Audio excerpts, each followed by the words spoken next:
조금 있으면 그 영상을 하나 보시고 제가 어떤 식으로 할 것인지에 대해서 설명을 해드릴 텐데, 그런 의미보다는 누가가 이걸 기록하면서 어떤 마음으로 썼고 어떤 마음으로 이 소스를 썼고 어떤 마음으로 이 재료를 썼고 하는 그 관점에서 한번 살펴보면 성경이 조금 더 입체적으로 다가오지 않을까라는 생각에서 오늘 제가 다음 시간까지 이것 좀 읽어오십시오 라고 하는 본문들이 순서대로가 아니고 뭐 2장 갔다가 8장 갔다가 막 19장 갔다가 막 이럴 겁니다.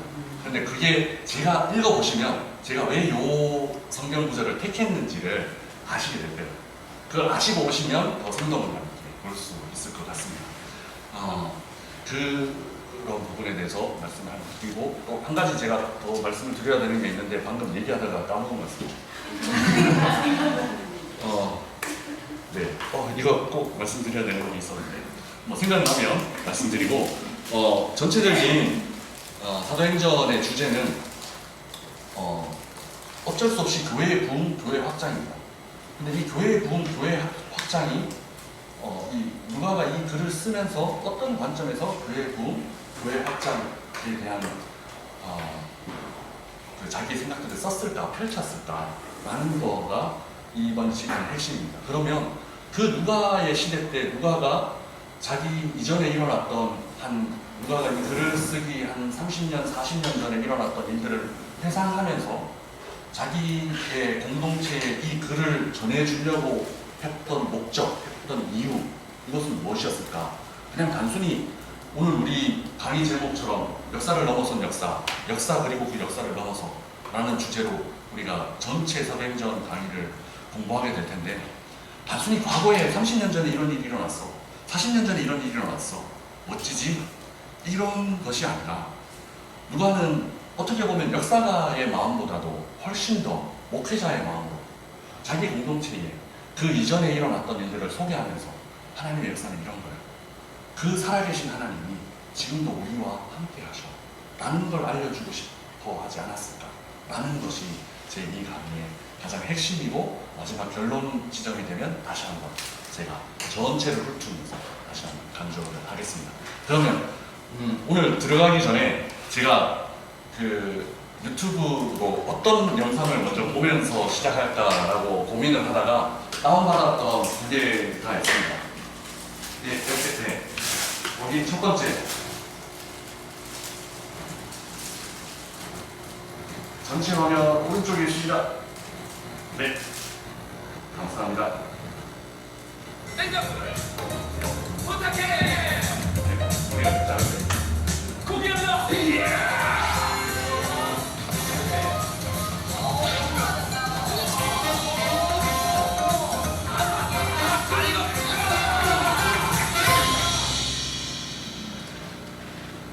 이 TV 프로 혹시 보신 분 있습니까? 네, 제가 유학 시절에 이게 시작했거든요. 그래서 유학 시절에 진짜 이거는 밤에 보면 안 되는 프로였어요. 밤에 보면 배가 고파가고 밤에 보면 안 되는 프로였는데, 아무튼 요거는 다음 연속 재생이 될 것 같으니까 꺼주시면 되고, 위에 거 X 누르셔도 됩니다. 네, 이 프로를 보면서 오늘 우리가 누가에 대해서 아주 잘 이해할 수 있는 부분은 여기.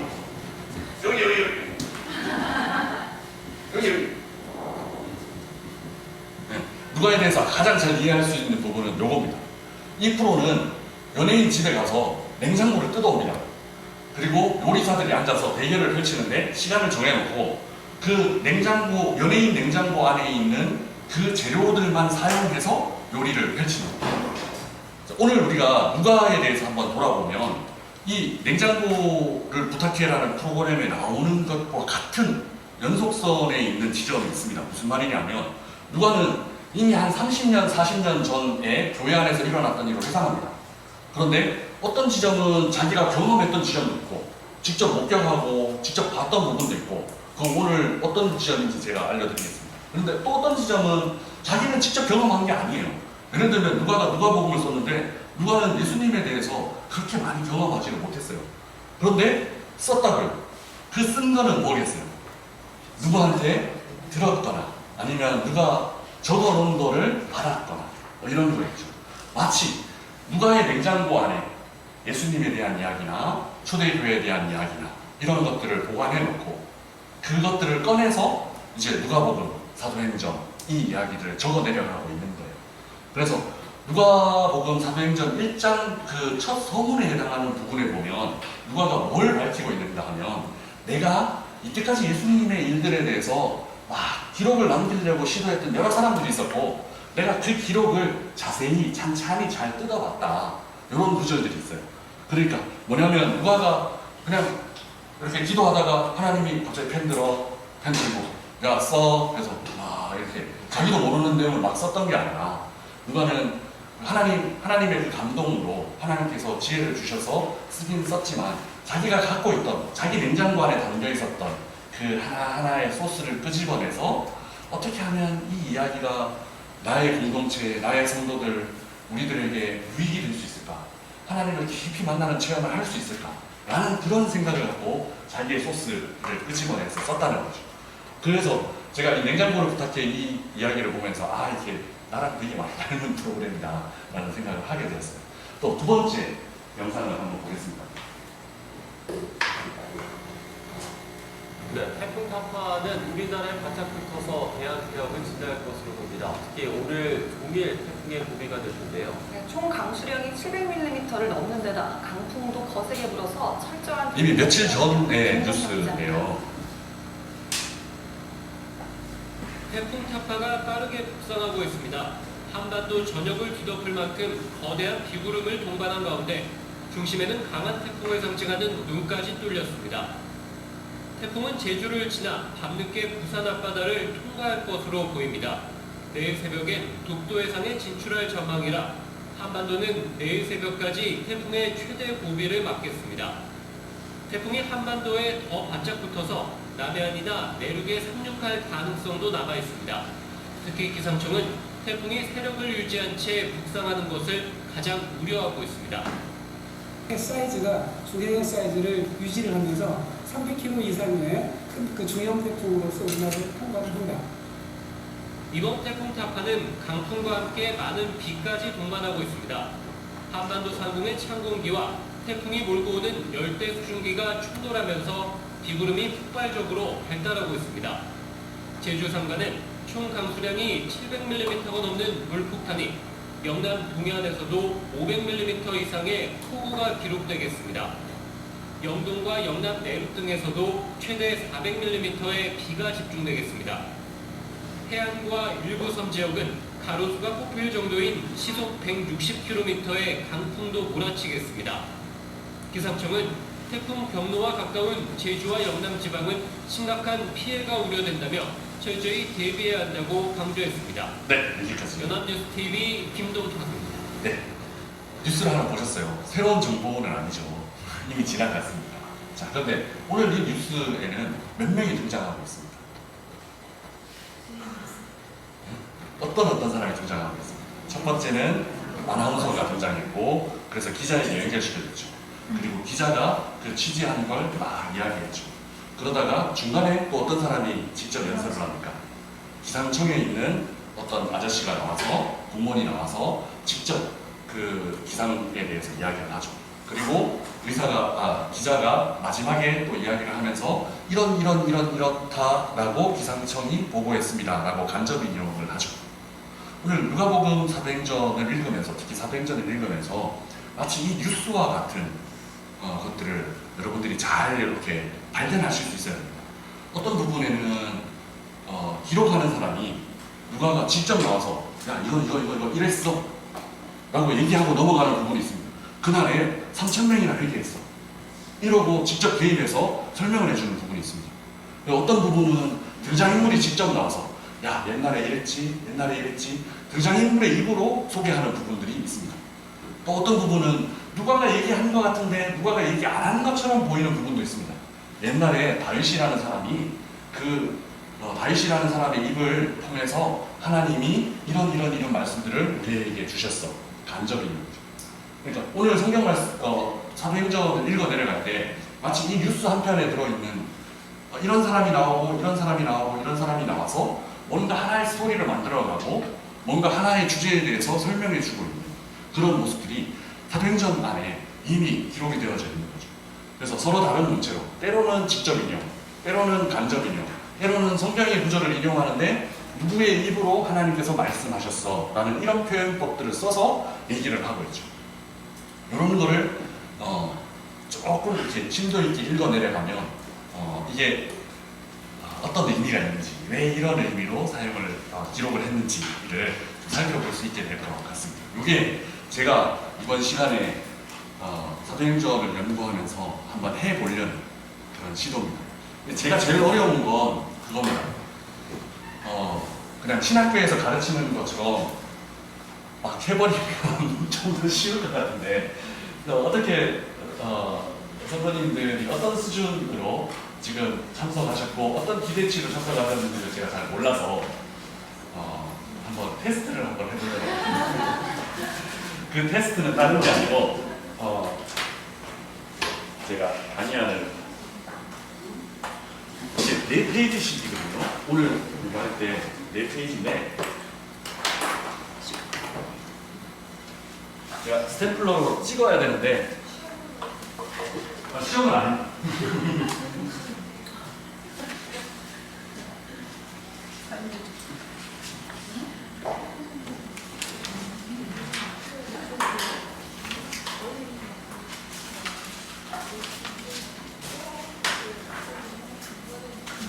네 페이지씩 4쪽씩 챙기셔야 돼요. 스태플러로 찍으려다가 이게 찍으면 사실 기록하거나 이게 조금 더 어려울 것 같아서 저는 주로 안 찍고 쓰는 편이라 그냥 이제 드립니다. 4페이지를 좀 확인하고 페이지 숫자가 페이지 숫자가 기록이 되어져 있으니까 4페이지를 확인하고 제가 원래는 칠판을 하나 달라고 그랬는데 오늘은 제가 너무 에너지를 많이 빼가지고 이 책상 정리를 하느라 첫 번째 질문에 첫 번째, 두 번째 같이 할게요. 시간이 없으니까. 사도행전 안에 등장하는 사람들 이름을 한번 생각나는 대로 성경 보셔도 되는데 가능하면 자기를 테스트 한번 해보시면 안 보시고 한번 적어보십시오. 사도행전 안에 누가 나타나는 거죠? 내가 아는 사람 이름. 네네. 뭐 그런 거. 네. 그런 거 다 적으셔도 됩니다. 네. 여기 아직 안 갔죠. 네. 그리고 두 번째는 사도행전 안에 나타나는 장소 이름. 예를 들면 뭐 에베소 아니면 뭐 고린도 뭐 이런 뭐 건물 이런 거 말고 이제 시 뭐 도시 이름 뭐 로마 예루살렘 뭐 이런 거를 한번 적어 보십시오. 한 5분 주셨습니까? 한번 그러면 아시는 대로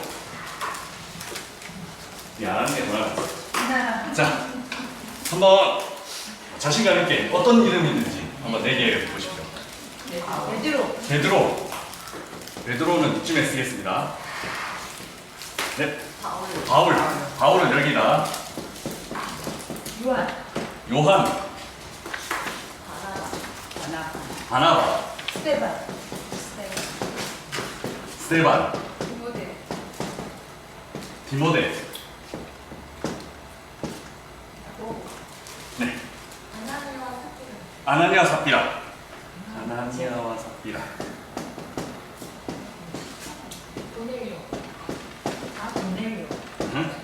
고넬료. 이 너무 위에 쓰면 안 되고. 고넬료. 또. 마띠아. 야고보는 여기다 쓰면 될 것 같고, 마띠아는 여기다 쓰겠습니다. 또. 두기고도 이쯤에다. 마리아. 오, 마리아가 많이 나오는데. 마리아. 신라도 이쯤에. 도르가.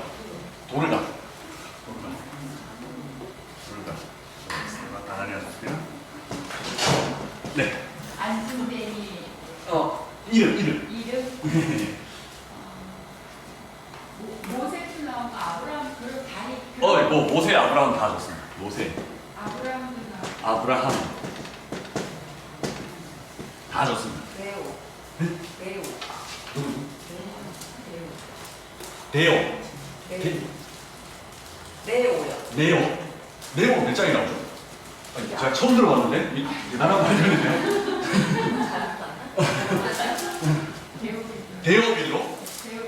데오빌로. 와, 진짜 중요한 거예요. 데오빌로. 자, 그다음 대충 이런가요? 또 여기 없는데 난 꼭 얘기해야 되는 사람 있다. 아볼로. 네, 아볼로 되게 중요한데. 아볼로도 되게 중요한 사람. 자, 얼추 이 정도 되면 사도행전 안에는 엄청나게 많은 사람들이 나타나고 있는 거를 알 수 있습니다. 베드로 제일 먼저 얘기하는데 혹시 베드로 얘기하신 분, 베드로 얘기하신 이유가 혹시 있을까요? 네, 성경 받고 오순절 전에 예수님에 대해서 네, 설교하고 처음 네, 했어요. 그렇죠. 베드로가 어떻게 보면 사도행전 전체에서 한 1장에서 한 12장까지 주인공이다라고 얘기할 수 있을 정도로 베드로가 나타납니다. 이 사이에 한 6장, 7장에 누가 나타나냐면 스데반이 나타나고 8장에 오늘 여기 계신 분 중에서는 한 번도 이름이 안 나온 빌립이 나옵니다. 빌립 집사가 나옵니다. 네, 요 두 사람이 같은 부류였죠. 자, 그리고 나서 12장에 베드로가 나오고 나서 감옥에서 예수님이 열어주신 그걸로 기적으로 이렇게 나오고 나서 어디를 떠나는데 마치 호련히 뭔가 사라진 것처럼 나왔다가 갑자기 베드로는 15장에 바울이 이방 선교를 하는 것에 대한 문제 제기가 유대인 측에서 있었을 때 이 논쟁, 이 부딪힘을 어떻게 해결할 수 있을까라고 예루살렘에서 모여서 회의를 하는 지점에서 한마디 하는 사람으로 다시 한번 등장합니다. 그런데 그렇게 등장하고 난 다음에는 그 다음의 역사에서는 예루살렘으로 가도 그 바울이 예루살렘으로 돌아간 한 20장, 21장 이쯤에도 베드로는 나타나지 않습니다. 나타나지 않고 대신 누가 나타나냐면 야고보가 나타납니다. 15장에서도 가장 중요한 역할을 하는 사람은 베드로는 이제 처음에 회의를 선언합니다 라는 그런 식의 말, 그러니까 논쟁이 이제 시작됐는데 이걸로 한번 얘기해보자 라는 걸로 열어주는 말 정도로 끝나고 결심, 그러니까 이렇게 하자, 내가 편지 써줄게, 우리 이렇게 결정해서 앞으로 이렇게 지키자 라는 것은 야고보의 입을 통해서 나옵니다. 그리고 나서 나중에 바울이 선교여행을 막 하다가 다시 예루살렘으로 돌아갔을 때도 결국 야고보가 바울을 맞이합니다. 너 지금 우리 여기서 반발이 심상치 않아. 너 머리라도 깎고 좀 지냈다가 거룩함을 다시 회복하고 난 다음에 정결하게 된 다음에 예루살렘 성전에 가서 제사 드리자. 뭐 이렇게 중재하는 역할을 야고보가 합니다. 그래서 베드로는 이렇게 아주 중요한 역할로 1장부터 아주 중요한 역할로 막 나와서 12장까지 거의 그 스포트라이트가 베드로를 중심으로 딱 비추는 것처럼 보이다가 갑자기 어느 순간인가 없어지고 누가 스포트라이트를 이어받느냐 하면 바울이 스포트라이트를 이어받습니다. 그래서 바울은 9장에 8장에 스데반 집사님의 그 순교 사건 뒤에 슬쩍 청년 바울이 어쩌고 하면서 슬쩍 이름이 한번 나왔다가 또 사라졌다가 9장에 나와서 이제 다메섹 도상에서 예수님을 만나는 체험을 하고 난 뒤에 또 슬쩍 살짝 사라집니다. 9장이 지나고 난 다음에, 왜냐하면 8장, 9장 이게 다 베드로 단락에 들어있거든요. 그래서 사라집니다. 사라지고 난 다음에 10장, 11장 뭐 이렇게 해서 베드로가 이방 선교, 그러니까 여기 보내려죠. 그 10장, 11장에 나오는 이방 선교를 베드로가 문을 엽니다. 나는 안 갈라 했는데 하나님이 막 이상을 보여주시고 막 뭐 내가 못 먹는 거 먹으라 하시고 막 그래서 갈 수밖에 없었어 라고 하면서 베드로를 통해서 이방 선교가 시작이 됩니다. 그렇게 시작이 되고 난 다음에 베드로는 서서히 페이드아웃 사라지고 다음에 13장부터 누가 등장하느냐 하면 바울이 등장하는데, 바울이 그냥 짠, 나 이제 사도야, 나 이제 하나님 명령을 받았어 라면서 혼자 독단적으로 그 무시무시한 그 바울이 그렇게 하는 게 아니고 누구의 도움을 받냐 하면 바나바의 도움을 받아서 바나바와 함께 사역을 시작합니다.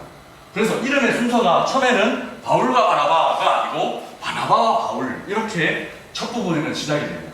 바나바가 훨씬 더 중요한 사람이었어요, 처음에는. 그런데 시간이 지나다가 바울이 이제 더 열심히 더 많은 사역들, 더 중요한 사역들을 하면서 바울과 바나바 이렇게 역전이 되기도 하고, 중간에 16장쯤에는 싸워가지고 갈라서기도 하고, 너는 너 원하는 사역, 나는 나 원하는 사역, 이렇게 갈라서기도 하고. 그래서 뒷부분으로 가면, 16장 뒷부분으로 가면 바울과 그 주변에 있는 디모데, 그 다음에 신라, 그 다음에 마가 이런 사람이랑 바울의 선교 여행 팀이 선교 여행을 막 전 세계를 누비면서 선교 여행을 하는 모습이 등장합니다. 제일 이제 여러분들이 잘 아시는 장면이 16장에 있는 바울과 신라죠. 그 장면을 보면 이렇게 해안선을 따라서, 지중해 해안선을 따라서 터키 지역을 이렇게 올라왔다가 요 지점에서 바울은 이쪽으로 제가 설명하는 것 같은데, 반대편으로 이렇게 아시아 지역 터키를 따라서 이렇게 올라왔다가 요 해협을 건너가면 마게도냐예요. 근데 바울은 여기로 건너갈, 서쪽으로 갈 마음이 별로 없었어요. 그래서 아시아 쪽으로 이렇게 꺾어서 이렇게 가려고 마음을 먹고 계속 기도를 하고 있는데 성령이 계속 막으신 거예요. 하나님 계속 그쪽으로 가지 마라, 그쪽으로 가지 마라 라고 하시면서 이쪽에 있을 때, 드로아 지역에 있을 때 마게도냐인 환상을 보여주면서 와서 우리를 도우라 라는 환상을 보여주면서 그렇게 마게도냐로 건너가는데, 제가 이거 몇 번 설교를 했던 영역인데, 나는 그쪽으로 갈 마음이 없었어요. 그러면 내가 나는 안 가려고 하는 그 길을 하나님 나한테 보내셨으면 이제 그 길에서는 어떤 일이 있어야 되냐면 막 형통해야 되는 거예요. 왜냐면 나는 안 가려고 그랬거든. 하나님 나를 억지로 보냈거든.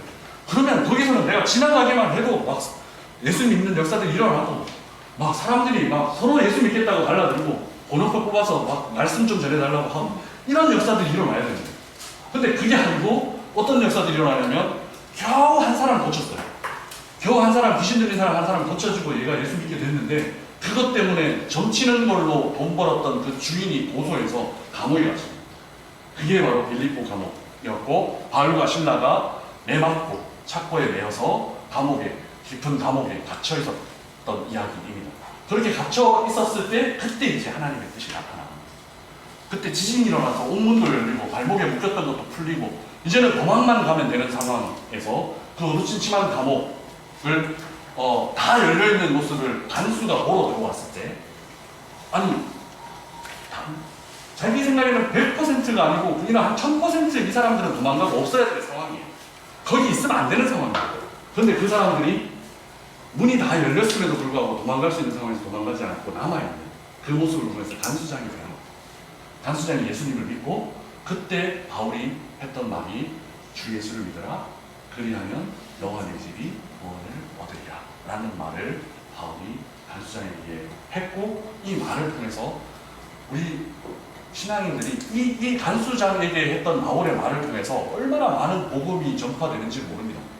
그러니까 아까 뉴스에서도 보셨듯이 직접 공무원이 나와서 뭔가 얘기하는 그 한마디를 통해서 마치 사람들이 경계심을 갖고 태풍을 준비하고 하는 것처럼, 간수장에게 바울을 잡아가둔 그 간수장에게 바울이 했던 그 한마디 때문에 수천 년 역사 안에서 수많은 사람들이 변화되는 역사를 일으킨다는 거죠.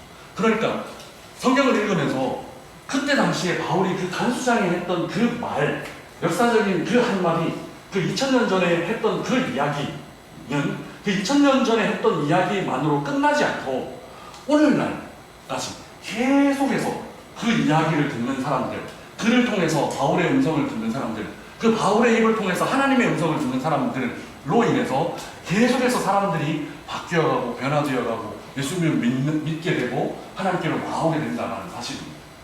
사도행전뿐만 아니고 성경의 역사는 이런 겁니다.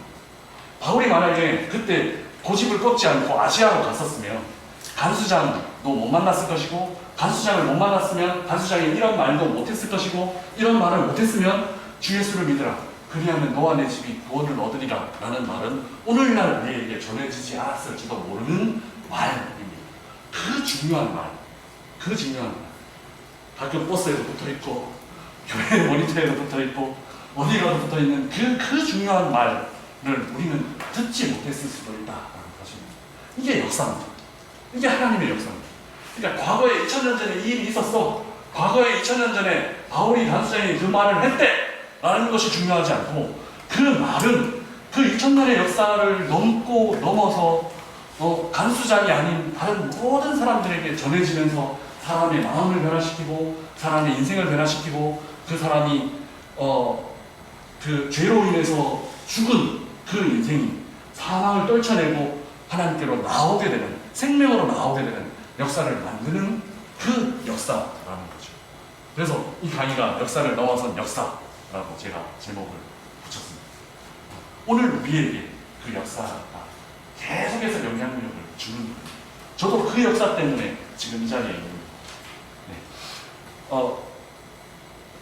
쭉 이렇게 대충 살펴보면 여러분들은 역시 좀 좋은 사람 이름만 기억하고 있다는 것을 볼 수 있습니다. 여기 아나니아와 삽비라 정도 말고는 대부분의 사람들이 되게 중요한 또 좋은 인물들입니다. 이런 거 너무 또 얘기를 많이 하면 이게 8주짜리인데 이게 한 80주 갈 수도 있어서 좀 자제를 제가 해야 되는데, 사실은 제 약점이 그겁니다. 저를 위해서 기도해 주시는 분이 너는 다 좋아, 다 좋은데 절제를 좀 해야 돼. 자제를 좀 해야 돼. 그래서 저희 와이프도 항상 하는 말이 그렇습니다. 말 시작하면 끝을 내주고 어느 순간 여성 호르몬이 많아지면서 이건 여성분들 비하하는 게 아니고요. 제가 이제 말을 시작하면 끝이 없어가지고 커피 한 잔만 있으면 밤샐 수 있습니다. 이제 좋은 인물들은 대부분 기록을 했지만 이렇게 나쁜 인물들 혹은 이제 부정적인 인물들도 되게 많이 있습니다. 예를 들면 마술사 시몬 같은 사람도 8장에 나오고, 그 다음에 예수님 이름으로 내가 바울의 이름으로 내가 귀신 하다가 귀신 들린 그런 사람들도 등장합니다. 그건 나중에 이제 가면 또 왜 그 사람이 그 사람 이야기가 그때 일어나야만 했는지, 왜 역사가 그때 일어나야만 했는지를 제가 설명을 해드리겠습니다. 뿐만 아니고 사도 요한은 이런 사람들 이름뿐만 아니고 제일 중요한 이름 얘기를 하셨는데, 데오빌로라는 사람, 그리고 18장 정도 가면 총독 갈리오라는 사람, 그 다음에 누가복음에도 수없이 등장하지만 아우구스투스 이런 사람들 등장하지만 지금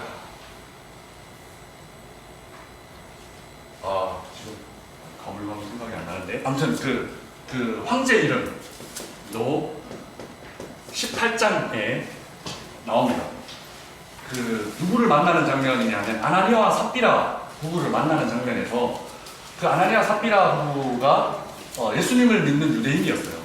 근데 어디에 살고 있었냐면 로마에 살고 있었는데, 로마에서 로마 황제가 유대인들 다 추방, 유대인들 다 로마 밖으로 나가 라는 명령을 내리는 바람에 로마에서 쫓겨났어요.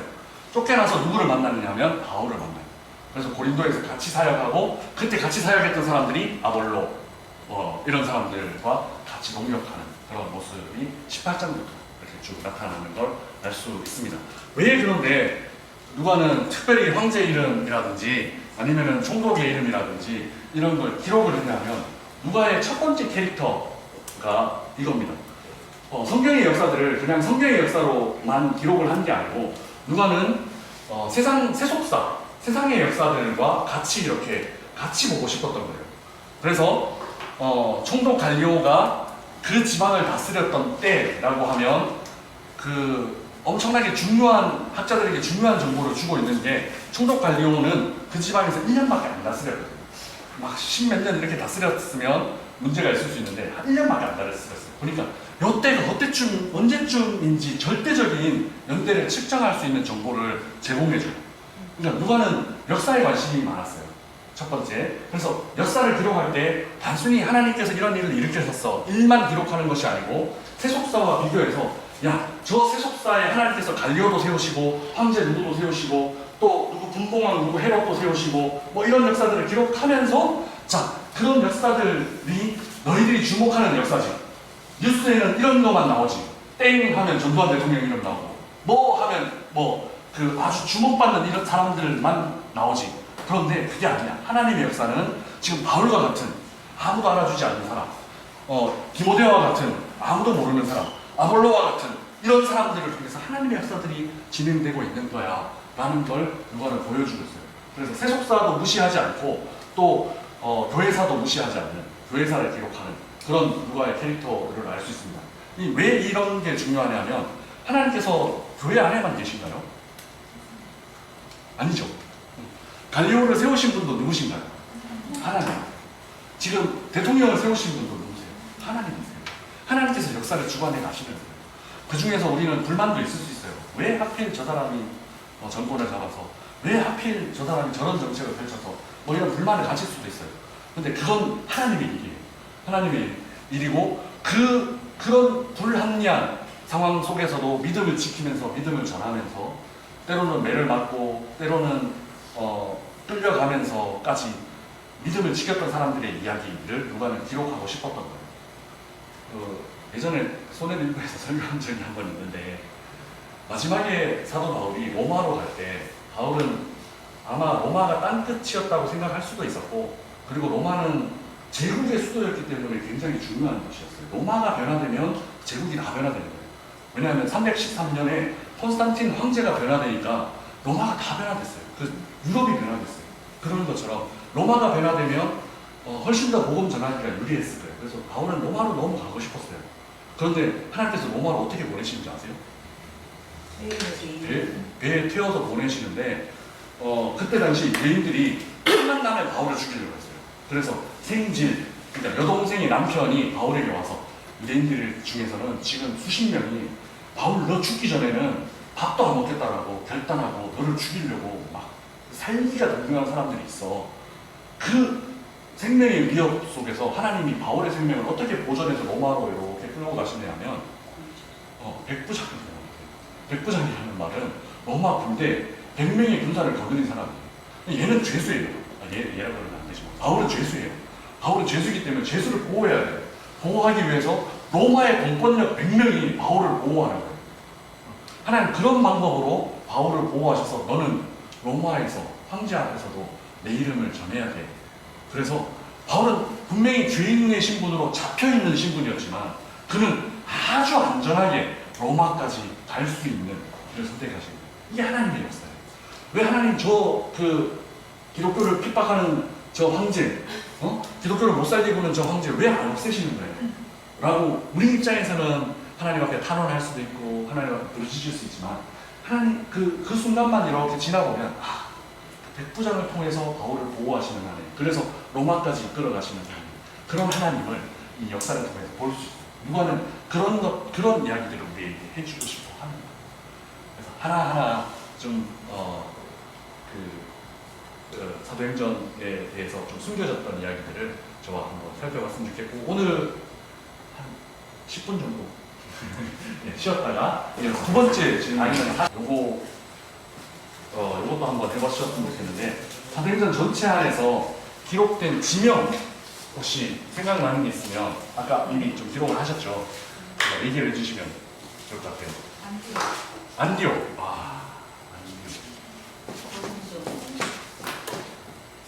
고린도, 에베소, 어디요? 예루살렘 중요하죠. 예루살렘, 사마리아, 로마 나오는 것 같은데요. 로마, 또 다메섹. 다메섹은 중에서 있습니다. 아테네. 버가.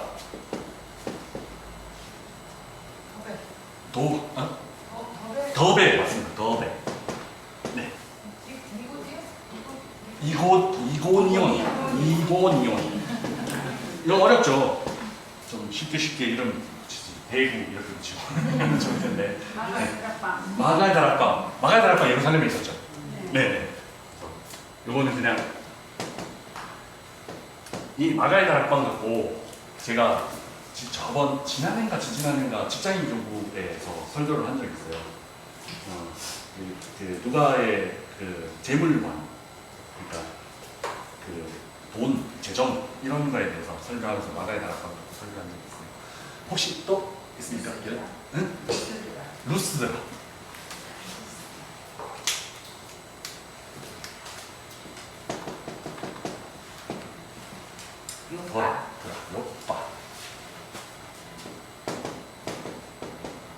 요빠가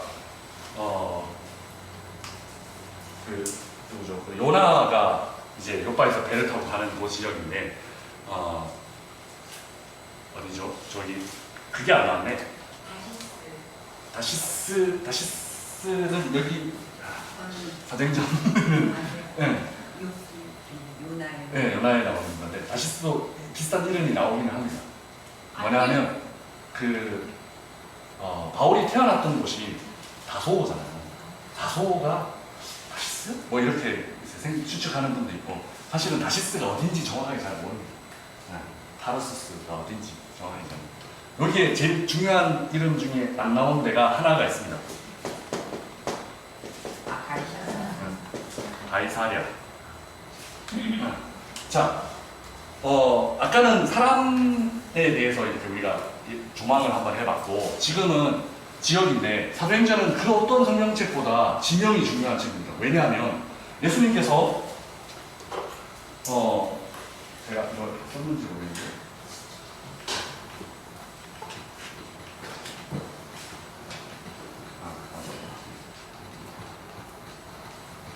예수님께서 승천하기 직전에 사도행전 1장 8절에 뭐라고 말씀하십니까? 오직 성령이 너희에게 임하시면 너희가 권능을 받고 그 다음에 뭐요? 예루살렘과 온 유대와 사마리아와 땅끝까지 이르러 내 증인이 되리라. 예수님이 승천하기 직전에 여러 지명들을 얘기하셨어요.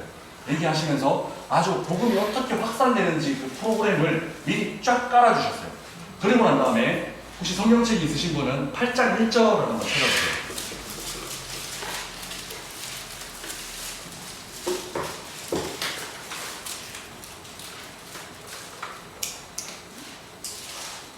팔장 1절에 보면 스데반이 죽고 난 다음에 어떻게 기록이 되었냐면 같이 한번 읽어보겠습니다. 시작. 사울은 그가 죽인 당함을 마땅히 여기더라. 그날에 예루살렘에 있는 교회에 큰 박해가 있어 사도 외에는 다 유대와 사마리아 모든 땅으로 흩어지니라. 아멘.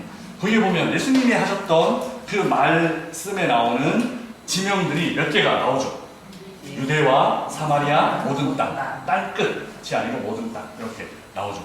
그러니까 요 전까지는 사람들이 다 어디에 모여 있었냐면 예루살렘 안에만 모여 있었습니다. 몇 장부터 몇 장까지냐면 1장부터 7장까지. 스데반이 순교하기 전까지 모든 사람들은 그냥 예루살렘 안에만 머물러 있었습니다. 그럼에도 불구하고 다행이었던 건 뭐냐면 사도행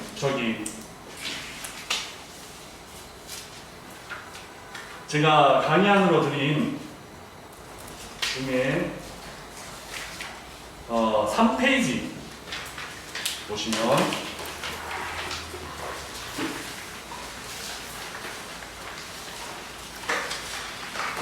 3페이지에 사도행전 2장 9절에서 11절 되어 있는 표 안에 두 번째 줄 찾으셨어요? 네. 사도행전 2장 9절에서 11절 같이 한번 읽어보겠습니다. 시작. 우리는 바데인과 에데인과 엘라민과 또 메소포타미아, 유다와 갑바도기아, 본도와 아시아, 부르기아와 밤빌리아, 애국과 및 구레네에 가까운 리비아 여러 지방에 사는 사람들과 로마로부터 온 나그네 곧 유대인과 유대교에 들어온 사람들과 그레데인과 아라비아인들이라 우리가 다 우리의 각 언어로 하나님의 큰 일을 말함을 듣는도다 하고. 아멘. 좀 이따가 또 한 번 더 다루겠지만 예루살렘 안에만 1장에서부터 7장까지는 예루살렘 안에만 머물러 있으면서 어떤 사람들이 있었냐면 유대인이었음에도 불구하고 유대인이 아니었음에도 불구하고 유대교 안으로 들어온 대종자들이 성지순례 같은 걸로 예루살렘 성전에 예배드리기 위해서 모여있는 수많은 도처에서 온 사람들이 있었습니다. 이미 언어도 달랐고 문화도 달랐고 그 중에서는 유대인이었는데 부모님 때 흩어졌거나 디아스포라 유대인이거나 아니면 아예 유대인이 아닌 사람들, 그러니까 나는 유대인이 아니었는데 유대인으로 개종해서 유대교로 들어온 사람들, 그런 사람들이 예루살렘 안에 있었습니다. 방금 읽었던 이 2장의 말씀은 오순절 성령의 역사가 일어나고 난 다음에 사람들이 막 방언을 하기 시작했을 때 그 시끌한 소리를 듣고 사람들이 거리에서 모여들기 시작했어요. 여기는 외국인데 왜 내 소리가 들리지? 제가 독일에서 유학하다가 가끔 이렇게 집에서 이렇게 있으면 한국말 막 하는 소리가 들릴 때가 있습니다. 막 경상도 사투리로 기다리지 마라! 막 그럴 때가 있습니다. 좀 이제 꼭 해외에 오면 목소리가 터지시는 분들이 계세요. 그래서 이건 익숙한 목소리인데 하면서 창문을 열게 되죠. 마치 그런 장면입니다. 그러니까 분명히 외국이고 내 언어가 들릴 리가 없는데 내 언어가 막 들리는 거예요. 그러니까 본능적으로 이제 끌려서 이렇게 와 봤더니 거기서 이 사람은 우리나라 사람이 아닌 것 같은데 내 언어를 막 하고 있는 거예요. 그런 언어 기적이 일어나는 거예요. 그런 이제 예루살렘 외부로 기독교인들이 나가기 이전에, 복음이 예루살렘 외부로 나가기 이전에 이미 예루살렘 안으로 들어온 사람들을 그런 식으로 이미 회심시킨 사건이 기록되어져 있습니다. 그러니까 지리적으로 예루살렘 안에 있었지만 복음은 계속해서 마치 끓는 냄비와 같이 예루살렘 밖으로 이렇게 막 퍼져나가려고 하는 움직임이 이미 있었어요.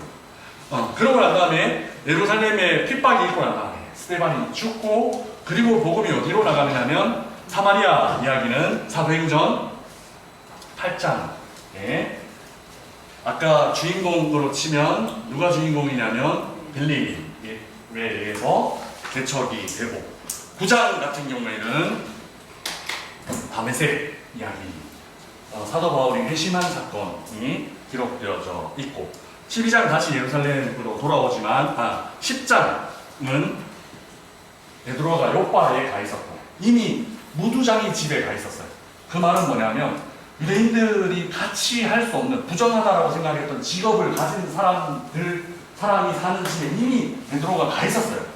그러니까 베드로는 그냥 환상만 보고 자기가 이때까지 어떤 문화적으로 열리기 전에 이미 아직 여전히 굉장히 폐쇄적일 때 하나님의 음성을 들었던 게 아니고 이미 그는 요빠에 있는 무두장이 집에 있으면서 이미 자기가 갖고 있는 정결함에 대한 것이 살짝 허물어지기 시작할 때였어요. 누가는 항상 이런 기법을 써요. 뭐냐면 딱 잘라서 12장까지 베드로 쫙, 그리고 13장부터 바울 쫙, 뭐 이렇게 하는 게 아니고 겹쳐져 있는, 마치 그 자동차의 범퍼와 같이 겹쳐져 있는 이렇게 회색지대라 그럴까, 이렇게 스며드는 지점을 항상 만들어놔요. 그래서 바로 뒤에 있는 바울의 이야기, 여기 나오면 뭐 고린도, 에베소, 아테네 다 바울이잖아요. 이 바울에 있는 이야기로 끌고 가지 않고 7장까지 사도들을 중심으로 갔다가 8장에 갑자기 6장, 7장에 집사들이 등장하고, 그래서 예루살렘이 서서히 예루살렘 중심이었던 포커스가 사마리아 지역으로 가고, 근데 이렇게 해서 또 그 집사들에게로 옮겨왔으니까 12사도들의 이야기는 끝나버리는 게 아니고 요빠에 있는 베드로를 통해서 어디로 가냐면 가이사랴에 있는 고넬료를 만납니다. 완전한 이방인. 사마리아 같은 경우에는 그래도 오경을 갖고 있었고 율법서를 갖고 있었고 사마리아 오경이라는 성경책이 있습니다. 담임 목사님 막 이렇게 이 박사 아니가 이거 봤어? 하면서 전혀 모르겠는 꼬부랑 글씨를 히브리어를 공부를 해도 인쇄체로 공부했지 필기체로 공부하잖아. 저는 필기체로 공부하지 않았습니다. 이런 거 읽어야 돼. 그러시는데 아무튼 저는 읽을 수 없는 그 사마리아 사람들끼리만 주고받았던, 물려져 내려왔던 오경이 있을 정도로 사마리아 지역은 그래도 유대교가 절반 정도 영향을 미치고 있었던 그런 지역이었어요. 그러니까 스며드는 지역으로 가장 좋은 거죠. 바로 이방인 지역으로 뿅 날아가지 않고 사마리아로 스며들어서 그 사마리아를 통해서 다시 한번 완충작용이 한번 일어나고, 그렇지 않으면 여기에 있었던 유대 기독교인들은 이쪽으로 로마까지 가는데 너무 힘들었을 거예요. 갑자기 막 딱 들어가지고 너 로마로 가 하는 이렇게 방법을 쓰셨으면 절대로 못 가요. 그런데 하나님 그렇게 방법을 쓰지 않으시고 사마리아라는 지역을 절충 지역으로 쓰시고, 또 사마리아에서 가이사랴로 갈 때는 그 완전 이방인의 사도였던 바울을 쓰시는 게 아니라 다시 베드로를 들어서 가이사랴 쪽으로 가게 하시고, 또 가이사랴에 가고 와서 다시 예루살렘에 와서 베드로에게 그 예루살렘에 있는 장로들 그리고 사도들에게 일이 어떻게 일어났는지에 대해서 설명하게 하시고, 그래서 베드로가 얘기하는 게, 야, 내가 하나님의 일을 어떻게 막아? 이런 간증을 하게 하고, 그래서 요 하나님의 일을 내가 어떻게 막아? 요 구절도 너와 내 집이 구원을 얻으리라 만큼 사도행전을 해석하는 아주 중요한 해석의 키 문장이기도 합니다.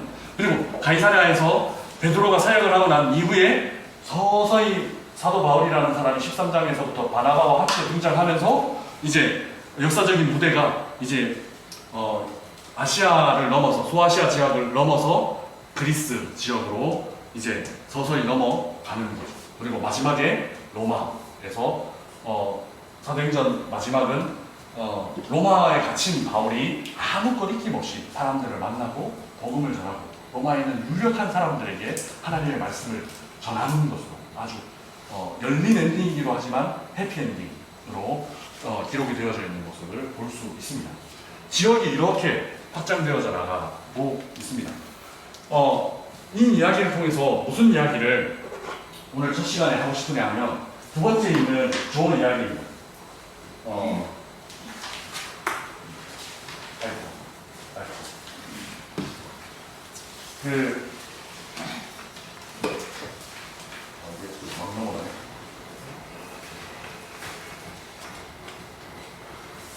결국 사도행전의 핵심은 사람이에요. 아니면 지역이에요. 하나님이 이렇게 하나님의 말씀이 이렇게 확장된다는 걸 보여주고 싶은 거예요. 아니면 그 한 사람 한 사람에 관심이 많으냐? 어떤 것 같습니까? 사람입니까? 사역입니까? 사람입니까? 장소입니까?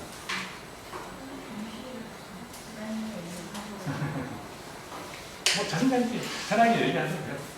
사람 중심인가? 아니면 장소 중심인가?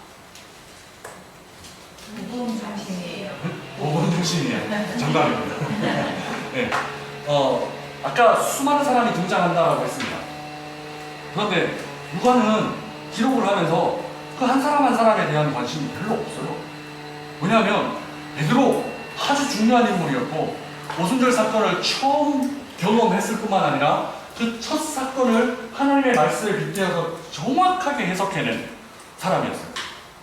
마치 성령이 충만해서 진짜 내가 이런 걸 알고 있었어? 라고 싶을 정도로 2장의 설교를 보면 하나님의 구약 성경의 말씀을 정확하게 딱 해서 요엘서 말씀을 딱 인용하고 또 시편 말씀을 인용하고 그렇게 하면서 막 성경이 그 안에 막 가득했던 사람이었어요. 베드로가 이런 사람이었어? 싶을 정도로 베드로는 위대한 사람이었어요. 그런데 베드로가 어떻게 죽은지 사도행전을 통해서 알 수 있어요. 베드로가 12장 이후에 베드로가 어디로 갔는지, 무슨 사역을 했는지, 뭐 누구랑 같이 살았는지, 그 자손들은 몇 명이었는지 알 수 있어요? 없어요. 사도행전 안에 일어나는 인물들은 굉장히 중요하지만 사실 사도행전은 사람 한 명 한 명에 대한 정보들에는 별 관심이 없어요. 바울이 로마 감옥에 갇혀서 말씀을 전하다가 끝나요. 근데 바울이 그 뒤에 바울이 어떤 일을 했다, 바울이 어떻게 죽었다 라는 걸 기록하고 있지 않아요. 바울이 그 전에 어떤 사람이었다, 뭘 했다 기록하고 있지 않아요. 그냥 얼핏 나오는 것에 대해서 알 뿐이에요. 중요한 베드로라는 인물, 바울이라는 인물도 이런데 하물며 중간에 나오는 스테반 집사가 뭐 어떤 삶을 살았는지, 빌립이 그 이후에 에티오피아 내시를 만나고 나서 어떻게 됐는지에 대해서 사도행전은 전혀 기록하고 있지 않아요. 그래서 굉장히 사도행전은 사람에 대해서 무심한 책이에요. 그래서 저는 오히려 지역이 더 사도행전의 핵심이다, 장소가 사도행전의 핵심이다 라고 보는 거죠. 그런 의미에서 이런 장소들이 드러나고, 사도행전의 전체는 이렇게 5부분으로 구분해서 생각해 볼 수 있습니다. 장소와 관련해서 도입부에는 예수님 승천 사건이 소신의 머리말과 함께 1장 1절에서 12절까지 등장하고, 이건 이제 여는 말이죠. 자, 이야기 시작한다 라고 하는 부분이고, 그 다음에 장소를 중심으로 1장 13절부터 8장 3절까지는 예루살렘에 포커스가 맞춰져 있습니다. 예루살렘이고, 그 다음에 세 번째 단락에서 8장 4절에서 11장 18절까지는 유다와 사마리아에서 그리스도가 선포되고 있는 모습입니다.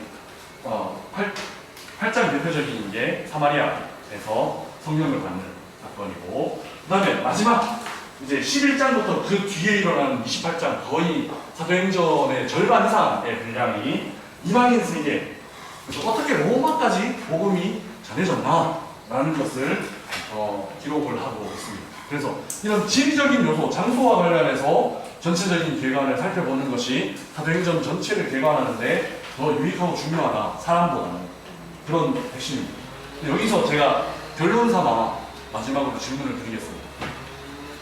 이 장소, 그리스도의 복음이 전파된 이 장소는 그러면 사람 없이 그냥 하나님이 막 그냥 위에서 막 불을 떨어뜨리시고 막 위에서 빛을 그냥 보여주시고 해서 하나님의 복음이 확장되는 건가요? 제가 굉장히 어리석은 질문을 드렸습니다. 인물이냐, 사람이냐, 장소냐, 사람이냐, 사역이냐 라는 질문을 여러분들이 마치 이론론처럼 드렸습니다. 근데 이 질문 자체가 굉장히 어리석은 질문이에요. 하나님은 한 번도 저 지역, 이 지역, 이 모든 지역에 한 번도 사람을 동원하지 않으시고는 일을 하신 적이 없습니다. 이 모든 지역의 하나님은 사람의 발걸음, 사람의 손길들을 사용하셔서 가게 하셨고, 사람들을 변화시키셨고, 복음이 그들을 통해서 변화되도록 하셨습니다. 그럼에도 불구하고 하나님은 그 사람의 개인에 대해서는 관심이 없으십니다. 요 관점들이 우리가 기독교인으로서 가져야 되는 아주 핵심적인 관점일 수 있습니다.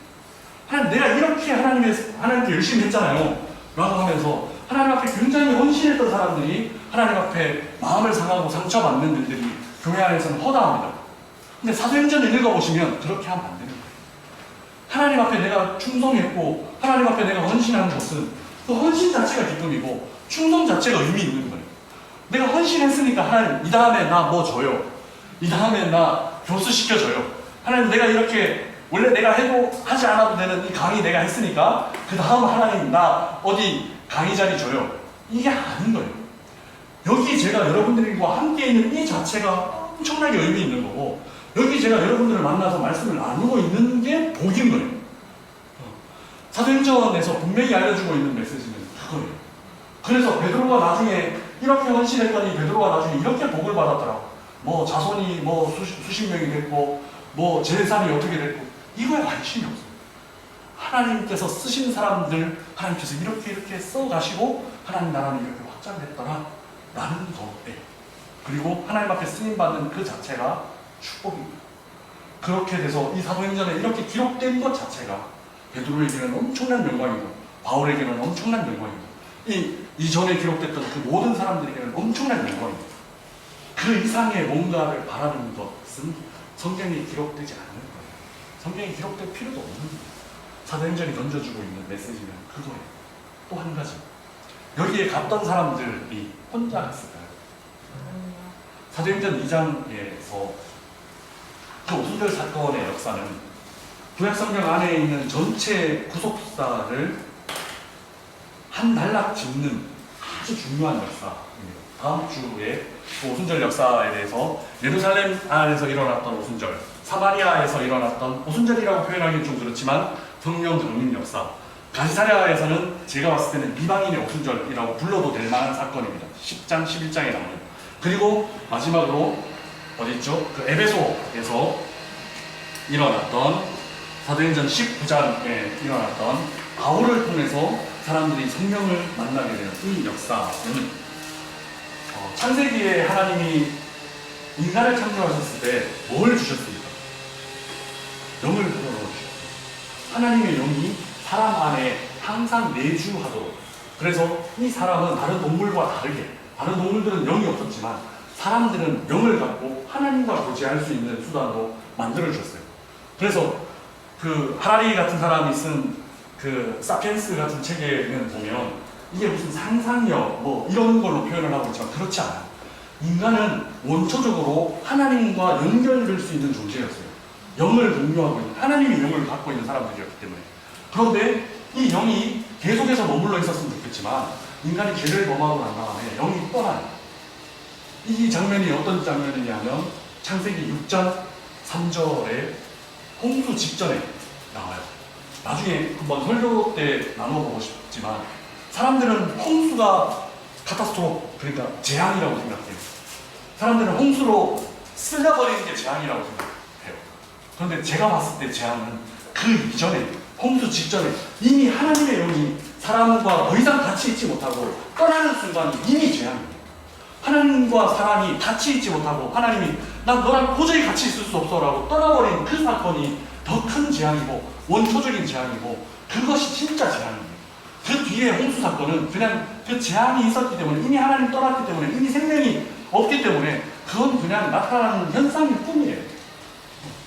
그 사도행전 창세기 6장 3절에 하나님의 영이 떠나시고 난 다음에 그 이후에는 하나님이 사람에게 내주하시지 않으세요. 그런데 성령님의 역사는 나타나죠. 어떤 식으로 나타나냐면 굉장히 인위적인 모습으로 나타나요. 뭐냐면 예언자에게 한번 성령의 영이 확 임해서 온갖 예언을 막 말하는 그런 상황 속에서 나타나요. 그리고 나서 그 영은 또 떠나요. 어떤 중요한 상황 속에서 사사들이 사역을 할 때 삼손이 하나님께 기도했을 때 하나님의 영이 임하세요. 그리고 역사들이 일어나요. 초자연적인 일들이 일어나요. 그리고 나서 다시 하나님은 삼손을 떠나세요. 왜? 같이 있을 수가 없기 때문에. 그럼에도 불구하고 하나님은 사람들을 사랑하시기 때문에 계속해서 뭔가 메시지를 선포하시고 뭔가 하나님의 일을 선포하실 때 사람을 통해서 잠깐 하세요. 그러나 계속 하시지는 못하세요.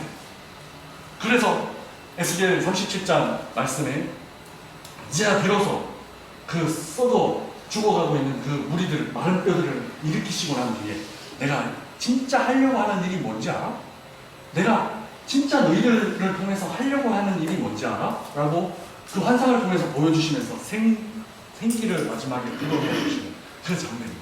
나는 너희들과 같이 있고 싶어. 나는 너희들과 같이 동행하고 싶어. 그런데 지금 너희들 이런 모습으로는 안 돼. 이런 모습으로 내가 너희들과 같이 있으면 그게 재앙이야. 라고 하시면서 수천 년 동안 참으신 하나님께서 예수 그리스도를 통해서 그래서 복음서에는 예수님이 세례받는 장면이 나오고 그 세례만 받는 장면이 아니고 위에서 성령님이 비둘기처럼 임하시는 장면으로 묘사가 되고 그래서 예수님의 공생애 동안은 항상 성령님이 예수님 안에 머무시는 그러니까 그 회복의 첫 번째 사람으로 예수님이 묘사가 되죠. 그리고 난 이후에 요한복음 7장 49절에 보면 제자들이 성령을 받았느냐, 예수님과 동행했던 제자들이 성령을 받았느냐 아니냐라는 걸 어떻게 설명을 하고 있느냐면 분명히 예수께서 아직 영광을 받지 않으셨으므로 제자들이 성령을 받지 못했다라고 기록을 하고 있어요. 그러니까 예수님이 살아계실 당시에는 예수님 홀로 성령을 갖고 계신, 성령을 소유하고 있는 분이셨어요.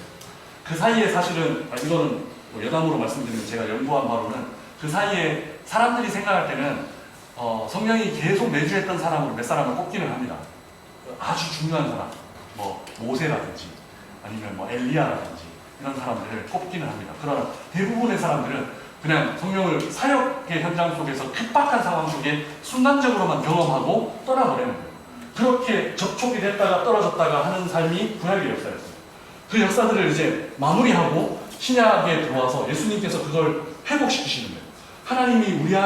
성령 하나님이 우리 안에 더하실 수 있는 길을 열어주신 거예요. 그래서 예수님을 믿는 모든 사람들 안에 이제 내가 창조 때 그때 내가 생명으로 너희와 함께 했던 그 모습을 오순절 사건을 통해서 회복시켜 주시면서 모든 사람들에게 성령이 들어가셔서 모든 사람들에게 성령이 임하시는 장면이 사도행전 2장에 기록되어져 있습니다. 그리고 요한복음 20장에 아마 예수님 부활하시고 난 다음에 호흡을 불어넣어 주심으로 조금 다른 장면이긴 하지만 성령이 사람들 안에, 예수 믿는 사람들 안에 돌아오는 장면으로 기록이 되어져 있는 거예요.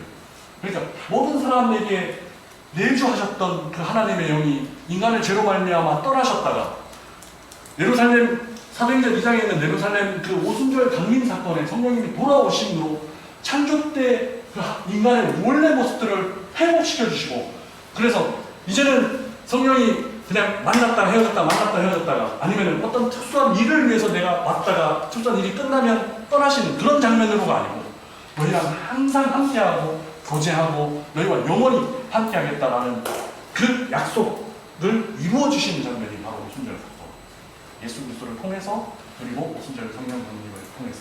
그래서 이런 모든 지역에서 예수 믿는 사람이 가서 발로 섬기면서 손으로 섬기면서 전했던 복음의 현장은 사람들 혼자 들어가서 막 북치고 장구치고 막 어떻게 안 되는 일을 하고 했던 역사들이 아니에요. 이 모든 역사들은 이미 예수 믿는 순간에 내주하셨던 성령님과 함께 사람들이 모든 지역에서 하나님과 동행함으로 자연스럽게 이루어집니다. 자연스럽게 확산돼요. 마치 화산지에 잉크가 한 방울 딱 떨어졌을 때 그게 자연스럽게 번져나가는 거죠. 자연스럽게 전 세계로 하나님의 복음의 그리스도의 향기가 확산되어져 나가는, 퍼져나가는 그 장면이 바로 누가가 사도행전을 기록하면서 보여주려고 하는 장면이에요. 하나님은 사람에게 관심이 많으세요. 근데 사람 개개인의 그런 것보다도 하나님의 복음으로 인한 그 역사에 관심이 많으세요. 하나님은 그래서 사람들을 사용하세요. 이런 하나님의 복음이 확산되고 퍼져나가는 이 일에 하나님은 하나님 혼자 하시지 않으시고 바울을 부르시고 스데반을 부르시고 베드로를 사용하시고 아볼로를 사용하시고 또 성경에 나타나는 이 디모데를 사용하시고 이 모든 사람들을 사용하셔서 하나님 예수 믿는 순간에 성령님의 내주하심을 경험한 그 모든 사람들을 통해서 사람과 함께 이 확산을 진행해 나가고 계시는 거예요. 이게 사도행전의 핵심입니다. 사람의 포커스가 없지만 얼마나 하나님이 사람의 포커스가 많은지 역설적으로 보여주시는 그것이 바로 사도행전 1장부터 28장까지 그리고 28장 이후에 열린 엔딩 이후에 열린 결말 이후에 이어지는 우리에게까지 오는 역사. 성령님이 지금 우리와 함께 하시고 그 역사들을 같이 이루어가고 싶어 하십니다. 기도하고 마치겠습니다. 살아계신 하나님 아버지 은혜를 감사합니다. 이 자리에도 성령님 저희들과 함께 하셔서 지혜로 기쁨으로 말씀으로 임하여 주시니 감사합니다. 예수 믿는 사람은 그 사람의 발길이 닿는 곳에는 그냥 사람이 가는 것이 아니라 하나님이 동행하심을 하나님과 함께 가는 것임을 배웠습니다. 하나님 이 성경 공부를 마치고 첫 번째 시간을 마치고 이제 여기에 있는 하나님이 사랑하시는 성도님들을 세상 가운데 파송하기를 원합니다.